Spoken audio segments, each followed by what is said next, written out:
السلام علیکم ورحمۃ اللہ وبرکاتہ۔ معزز سامعین، آج ہم سرخ مرچ کے بارے میں گفتگو کریں گے۔ سرخ مرچ میں پائے جانے والے اجزاء میں vitamin A, vitamin B6، vitamin C, iron, protein, carbs, fibre, potassium اور کاپر پائے جاتے ہیں۔ سرخ مرچ کے فوائد کے بارے میں اگر بات کی جائے تو سرخ مرچ کھانا پکانے میں لازمی استعمال ہوتی ہے۔ سرخ مرچ میں وٹامنز اور منرلز پائے جاتے ہیں جو ہماری جسمانی ضرورتوں کو پورا کرتے ہیں۔ سرخ مرچ میں وٹامن سی کافی مقدار میں ہوتا ہے جو پاورفل اینٹی آکسیڈنٹ ہے جو امیون فنکشن کے لیے بہترین کردار ادا کرتا ہے۔ سرخ مرچ وٹامن B6 کی بدولت انرجی میٹابولزم میں اہم کردار ادا کرتا ہے۔ سرخ مرچ وٹامن اے کی حامل ہونے کی وجہ سے آنکھوں کے لیے مفید ہے۔ سرخ مرچ اپنی تیز خاصیت کی بنا پر طبیعت کو اپنی طرف متوجہ کر کے درد کے احساس کو کم کرتی ہے۔ کم کیلوریز کی وجہ سے وزن کم کرنے کی دوسری اغذیہ کے ساتھ ملا کر سرخ مرچ استعمال کی جاتی ہے۔ سرخ مرچ قوت ہاضمہ کو تیز کرتی ہے۔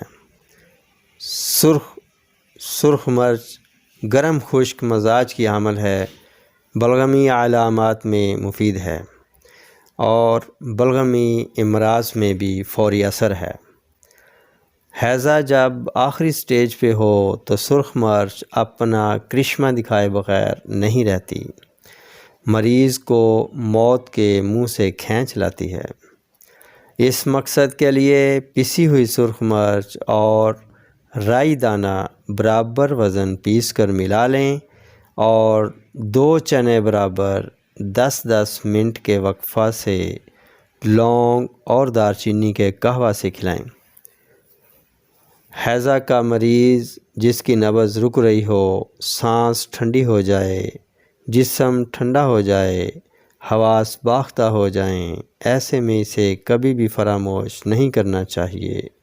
یہ 30 سالہ تجربہ بتا رہا ہوں۔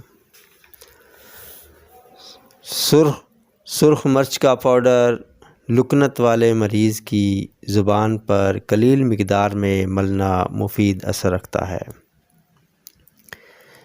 موسمی جو بیکٹیریا کی وجہ سے بیماریاں آ جاتی ہیں ان میں سرخ مرچ کا استعمال مؤثر ہوتا ہے۔ اس کی کچھ احتیاطیں بھی ہیں کہ زیادہ مقدار میں سرخ مرچ کا استعمال منہ، مری، معدہ اور آنتوں کے لیے نہایت مضر ہے۔ بواسیر خونی کے مریض استعمال نہ کریں، ڈائریا کے مریض استعمال نہ کریں، السر معدہ کے مریض سرخ مرچ استعمال نہ کریں، ٹانسلز کے مریض سرخ مرچ استعمال نہ کریں، ٹائیفائڈ کے مریض سرخ مرچ استعمال نہ کریں، سینے میں جلن والے مریض اس سے پرہیز کریں۔ سرخ مرچ قلیل مقدار میں استعمال کریں، زیادہ مقدار میں ہرگز استعمال نہ کریں۔ انہی الفاظ کے ساتھ اب اجازت چاہوں گا، پھر ملیں گے اگلی ویڈیو میں ایک نئے ٹاپک کے ساتھ۔